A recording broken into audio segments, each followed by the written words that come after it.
אז הבוקר אנחנו פותחים עם סיפור ייחודי ומרגש על אב ובת שאחרי שהיו בנתק מוחלט כמעט 20 שנה, החליטו לשים הכל מאחור. מי יזם את הפיוס? מה דעתכם בבית? תכף נגלה ביחד. הנה היא ענבל מרטין, והנה הוא משה ארליך. שלום. בוקר טוב. תודה שאתם איתנו. איך אתם היום? מעולה. כן? מתרגשים להיות פה, כן? יש כל כך הרבה זוויות שמהן אני יכול להתחיל. נכון. אבל בואו נתחיל בהיום. מה את עושה היום בחיים? היום אני מאמנת אישית, מתמחה בנתקים. אהה, יפה. בעקבות הסיפור שלי. ואתה כבודו? אני מתווך דירות. מתווך דירות? כן. מתעסק גם בהתחדשות עירונית. כן. אחרי גיל הפנסיה כבר. אני בן 75. כן. וגם יש לי גם מעגלים שאני מעביר לפנויים פנויות, על מנת למצוא זוגיות. כל אחד עוסק במשהו שקשור במשברון הזה שעברתם. בדיוק ככה. אז תראו, אז זה אומר שאם אתה בן 75, זה אומר שהמשבר, שהוא גדול בזמנו, שלכם התחיל מה? כשהיית בסביבות גיל ה-40 שלך? כן, כן. מה קרה שם בראייה שלך? אני עברתי תהליך גירושין לא פשוט. כן. וגם בניכור הורי. והיה מצב שלא דיברתי עם הילדים שלי, הייתי מנותק מהם. כן. והחלטתי לקחת את הרגליים ולעזוב את הארץ. ולא חיית בארצות הברית? התחתנתי פעם שנייה. כן. התחתנתי פעם שנייה, וחייתי בארצות הברית 16 שנה עם האישה השנייה. כן. וכשהתגרשתי, חזרתי לארץ. ושם התחדש הקשר. לא, התחדש הקשר עוד לפני זה, אבל יותר התחדש הקשר שחזרתי, כן. שמת לב שהוא פסח על כל האירוע, שהביא אתכם בעצם, וזה בצדק, אני ממש מבין אותך, שהביא לשבר הזה, והוא התחיל פלוס מינוס כשהתחתנת. נכון. קצת לפני, תוך כדי, למעשה, ספרי לנו. נכון. אז מה שהיה זה שאני בת 19 וחצי, מחליטה להתחתן, בסמוך ובמקביל לגירושים הקשים של ההורים שלי. אבל אני, ילדה בת 19, רוצה... הנה. זה עוד צולם על... זה בפילם, נכון? עוד צולם. נכון. כן, רואים שזו תמונה שהודפסה. נכון. כן. אנחנו מחליטים להתחתן, ואני באה לבשר להורים. אז אני באה ומודיעה לאבא, לאמא קודם, שאנחנו מתחתנים, ואמא שמחה ונרגשת ביחד איתנו. ואז אני באה ומספרת לאבא שהחלטנו להתחתן. ואז אבא אומר לי, לא מתאים עכשיו. למה? לא מתאים. מה זאת אומרת? אנחנו בתהליך של גירושים, חכי קצת, זה לא הזמן. אמרתי, אבל אבא, זה מה שאני רוצה, זה הבחירה שלי, זה הזמן שלי. והוא ממשיך ואומר, את יודעת מה? אז תעשי חתונה קטנה. אמרתי, אבל למה חתונה קטנה? אני מתחתנת פעם בחיים. למה קטן? כן. והוא אומר, תעשי מה שאת רוצה, אני ממש ממליץ על משהו קטן, ולא על המקום הזה שאת הולכת אליו. כן. טוב, יצאתי מהפגישה עם אבא, זה היה באיזה בית קפה, אני זוכרת ברמת השרון, והתחלנו להתקדם לתהליכים של החתונה, ומגיע המועד, ויש כבר הזמנות, ואני באה לאבא למשרד, ואני אומרת לו, אבא, יש תאריך, הנה, החלטנו להתחתן, אני מחכה לך שתגיע לחתונה שלי. ואז אבא אומר, היא מגיעה, הבת זוג שלי, אז הסתכלתי עליו ואמרתי, לא, היא לא מגיעה. למה היא לא מגיעה? אמרתי, אני מבחינתי, מנקודת המבט שלי, היא זאת שהרסה את הבית שלי, גדלתי בבית אוהב, מחבק תמיד, טיולים, היה לי הורים מאוד, באמת, אני ראיתי קשר מאוד מאוד טוב, זה היה בשבילי שבר. והאשמת את האישה האחרת. כן, האשמתי את האישה האחרת. ואז לא הבנתי למה אי אפשר לשעתיים רגע להתנתק. ואמרתי לו, אז אתה תגיע לחתונה? והוא אמר, לא, אם היא לא מגיעה, אני לא אגיע. והלכתי, היה לי מאוד מאוד קשה, בכיתי. התחלתי לעכל את הדברים, אבל יחד עם זה שאני מתחילה להקל, אני גם, יש לי את כל הארגונים של החתונה, ואת כל הדברים, ואת כל ההתרגשות. אז נתנו הזמנות, עברנו דלת, זה לא כמו היום בוואטסאפ. בדואר, מה? דלת, גם לא דואר, אז עברנו בית ונתנו הזמנות. מעייף. מדברת איתך 36 שנה אחורה. וואו, אוקיי. זהו, ואז הגיע יום החתונה, וצילומים, והתרגשויות, חיפשת אותו בכל מקום? משהו בחיימין שאולי הוא יפתיע? אני בן אדם מאוד מאוד אופטימי. אז בתוך תוכי אמרתי, הוא בטוח יגיע לחתונה. ואז הרב ניגש אליי, התחתנו עם הרב לאו, שזה הרב שחיתן בעצם את ההורים שלי. אז הוא שאל אותי איפה אבא, ואמרתי לו, אתה יודע שאתה חיתנת גם את ההורים שלי? אז הוא אומר לי, ואבא מגיע? אז אמרתי, לא, אבא לא מגיע. בואי, אני אתקשר אליו, את רוצה לתת לי את הטלפון? ואני אומרת, ברור. ואני נותנת לו את המספר של אבא, ואני אומרת לו, הנה, תתקשר אליו, והוא מתחייג לאבא. ואומר לו, משה, מדבר הרב לאו, אני חיתנתי אותך ואת אשתך לפני כמה שנים טובות, ואני ממש עוד כמה רגעים מתחיל לחתן את הבת שלך, ואני מחכה לך שתבוא. איפה אתה?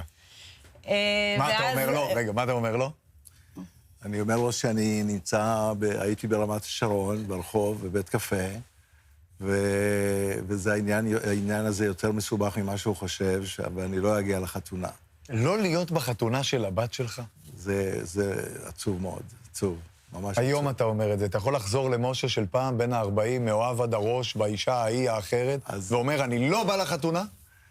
אז תראה, קודם כל, זה מצב מאוד מאוד קשה, והחלטה קשה מאוד, והבחירה הזאת בכלל, לא להיות בחתונה של הבת שלי, שהיא באה ממקום בסיטואציה שאני הייתי, בוא נגיד, במצב כזה עם גרושתי, שהיינו במלחמת גירושין, ואני לא הסתכלתי על הבת שלי.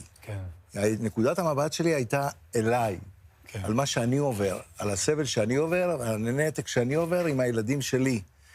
וכל דבר שהיה וצץ, אני חשבתי, בדיעבד, שזה הקול של אימא שלה כל הזמן. ולכן היה הרבה לא. הרבה, מנקודת המבט שלי היה הרבה לא. ולא הסכמתי לבוא לחתונה, כי הבן זוג של גרושתי כן היה בחתונה. ואמרתי, זה לא פייר, למה שהוא יהיה והבת זוג שלי לא תהיה? יכולה להבין את ה-state of mind שלו דאז? כי אני אגיד לך, אבא שלי נפטר, גם ההורים שלי התגרשו, הייתי בן 21. ברגע הזה שהם התגרשו, פתאום ראיתי כל אחד מהם כבן אדם בפני עצמו. אנשים עם חשקים, רצונות, יצרים, תקוות, מאוויים, שהם לא אמא ואבא, הם כל אחד בפני עצמו. והנה, את רואה את זה גם, אבא זה לא רק אבא. לגמרי, אני רואה את זה לגמרי. אבל באותה נקודת זמן, אני מבחינתי, האישה הזו, זו שהרסה לי את הקן המשפחתי, ולכן לא ראיתי מקום שהיא תבוא. אמרתי, שעתיים לעשות הפסקה, לא יקרה שום דבר. 19 שנים, שרר ביניכם נתק. נכון. מי יזם את הצעד הראשון? את? אני. מה אתה חושב על זה? כלומר, אם היא לא הייתה עושה את זה, עד היום הייתם לא מדברים לדעתך? זה קשה לי לענות על השאלה הזאת, האמת. כן. כי אני היום במקום אחר לגמרי. יחד עם זאת... קשה. עצוב. זה עצוב. מה הוא הפסיד כל השנים האלה? ניתן לו, הוא לא יכול לענות על זה, הוא לא יצליח לדבר. מה הוא הפסיד כל השנים האלה? קודם כל, הוא הפסיד את להיות נוכח שאנחנו גדלים. אני השנייה מלמעלה, אנחנו 4 אחים. את כל החיים שגדלנו, שהתבגרנו, את הנכדים שלו בעצם, שיש לו הרבה נכדים, שיהיו בריאים. אבל אירוע אחד דווקא כן נותן אופטימיות בכל הסיפור הזה. תראו לנו את התמונות מהכניסה לחופה. נכון? לחופה של הבן שלי, כן? שזה היה סגירת מעגל מטורפת, כי... הנה שניכם מצעידים את הבן, את הנכד שלך. זה לא שנינו, זה אני ובעלי, אבל תכף אפשר לראות את אבא קופץ ונותן שם נשיקה, זה אבא שלי. נכון, וואו. זה בהחלט הייתה סגירת מעגל מטורפת ומרגשת. כן. והנה אתה זה היה שם. סגירת מעגל מטורפת. אני יכולה לספר קצת על היום שהתקשרתי אליו? כן, בזמן שנשאר לנו, שהוא לא רב. בזמן שנשאר כן, לנו. כן. אוקיי, אז ביום שצלצלתי אליו, אני פשוט הגעתי, אחרי שהוא לא הגיע לחתונה, אז לקחתי החלטה מאוד ברורה לי, שאני לעולם, לעולם, לעולם לא אדבר עם אבא שלי על מה שהוא עשה.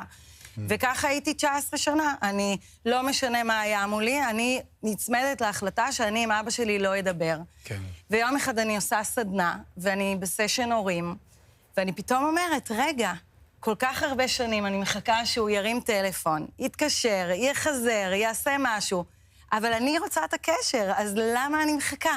אז אני אעשה את המהלך, ואני ארים את הטלפון, ואני אתקשר, וזה מה שעשיתי. אגו בצד. הרמתי אליו טלפון, הערתי אותו באמצע הלילה, והשיחה הייתה מדהימה, כי אני אמרתי, אבא, זאת ענבל, ואני שומעת מעבר על הקו, כן ענבל, אני שומעת שאני מעירה אותו, ואני אומרת לו, אבא, אני מתגעגעת אליך, ואני רוצה אותך בחיים שלי, ואני ויתרתי עליך, ואני מבינה היום שאני רוצה אותך בחיים שלי. והתשובה של אבא, ובזה אני אסיים, כן. היא הייתה, אל תיקחי את הדברים עלייך. אני זה שלקחתי את הרגליים והלכתי, אני לא רוצה שזה יהיה עלייך, וכל השאר היסטוריה. כן. מה אני אגיד? איך אתה היום? היום אני... תשמע, כי היחסים שלי ועם הילדים שלי הם מעולים. והנכדים? והנכדים גם כן. קיבלו אותך באהבה אחרי כל הזמן? קיבלו אותי באהבה, כבר עברו כמה שנים. אני באתי לארץ, חזרתי ב-2012. אז היום אנחנו 14 שנים אחרי, כבר הדברים על התלם. אבל יחד עם זאת, אני רוצה להגיד לכם שכל הכבוד לכם שאתם מעלים את הנושא הזה, זה נושא מאוד מאוד כאוב וכואב. מאוד. וכשאנשים מתגרשים, הם לא רואים את הילדים. אנשים לא רואים את הילדים, אני רואה את זה מסביב, וזה כואב, כי בסך הכל זה נשמות טהורות שלא עשו כלום. כן. וההורים שלהם מחליטים להתגרש, והם לא עשו מאומה. וההורים מתנגחים אחד בשני ולא מתבוננים, הם מסתכלים רגע על הנפשות הצעירות האלה, הזכות, שזקוקות לאהבה, עדיין זקוקות לאהבה שלהם, לתשומת לב. ביקרו אצלי חברים טובים מאוד מחול, ונתתי לבת שלהם מתנה, כזה בלוק עץ שכתוב עליו בעברית. היא טינאג'רית היום, ואמרתי, רק אל תשכחי.